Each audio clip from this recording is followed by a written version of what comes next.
House next door, long before this was Wisteria Lane, that was Beaver Cleaver's house. Leave it to Beaver. Well, now, guys, we're going to head into our wilderness area up the hill here. Yeah, Lassie the dog spent many happy hours running up and down these hills, saving people. Quick here, we better check in with security. Security! This is security. What's going on, Studio Tour? Just past Wisteria Lane, there's a black 1970 Charger. I don't think it belongs there. Do you want to go check it out for us, please?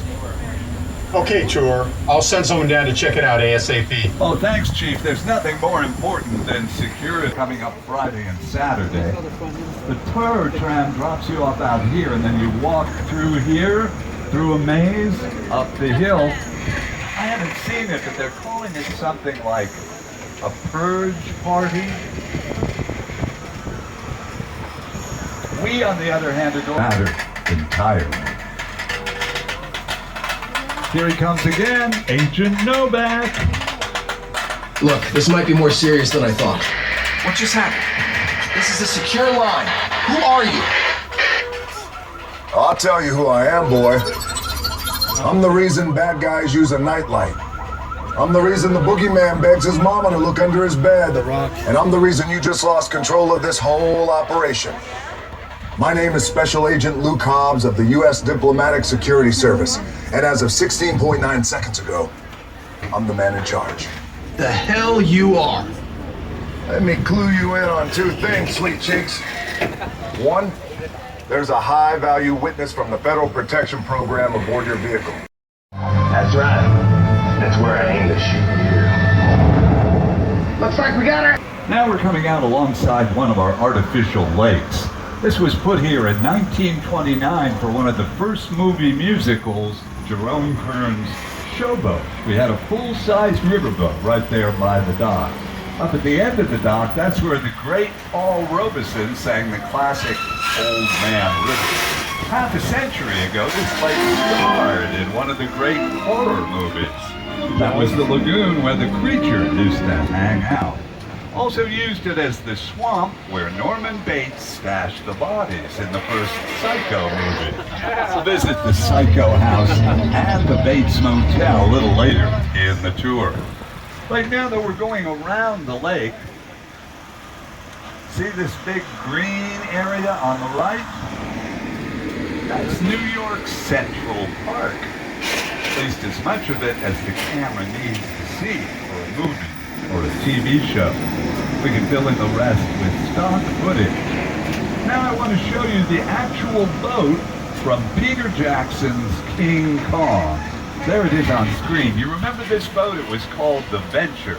It took the whole expedition to Skull Island, and then it brought everybody and King Kong back to Manhattan Island.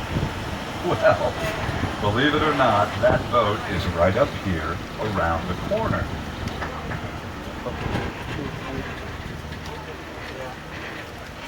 Should be a bit of a surprise. There's a minute. I know how to deal with this. I learned this from Charlton Heston as Moses, just before I took his gun away. Everybody, very loud now, repeat after me. Part the waters. Part the waters. You guys are good. This is an oldie but goodie on the Universal Tour, The Parting of the Red Sea. And it really was The Parting of the Red Sea, but that was in Mel Brooks' classic comedy, History of the World, Part 1. About that little boat. That is the only boat used in Peter Jackson's movie. He loves to do what he usually calls bigoted, large-scale miniatures, so well detailed, you can film your actors and actresses against blue screens and put them right on the boat, which is what he did. We're going to go by the boat now. Be sure to take a picture. I think you'll agree, even in this location, it looks absolutely real. Yeah, and it continues to look real till one of the ducks that lives here on the pond gets up next to it. That kind of blows the perspective. Coming away from Skull Island.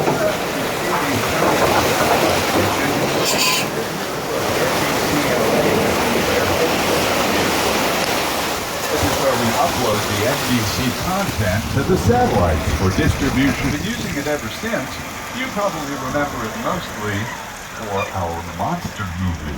Maybe Universal we think of monsters. Dracula, Frankenstein, Wolfman, Bride of Frankenstein. The Mummy, The Hunchback of Notre Dame. Phantom of the Opera. Classic. So just brilliantly made. That Frankenstein image. Flathead, Hulk. It's one of the great icons of the world. That to me was like the essence of the Universal horror film. I was just mesmerized by this movie.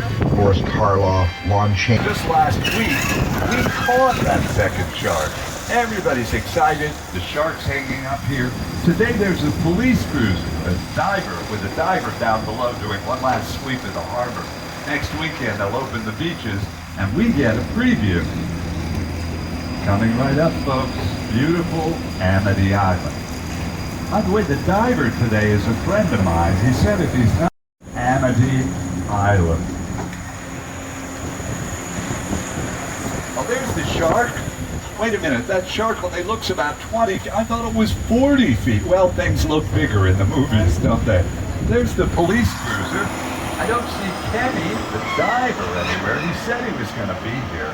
Beautiful day on the water, though. Oh no, look out there on the water. Look at the size of that fin. We got the wrong shark.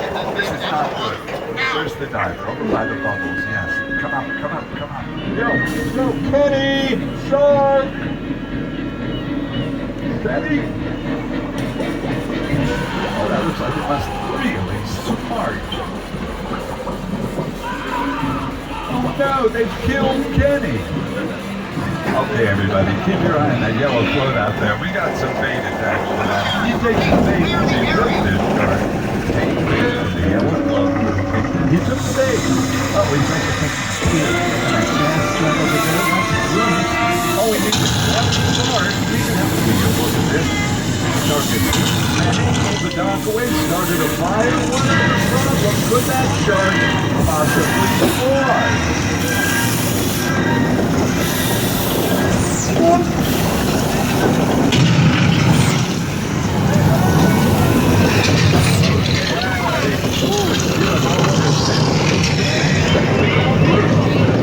It didn't really work all the time. It didn't work hardly at all. Wherever you were on the island, you could hear the radio lines. They were always saying, "The shark is not working." I mean, the shark is not working. We just waited around.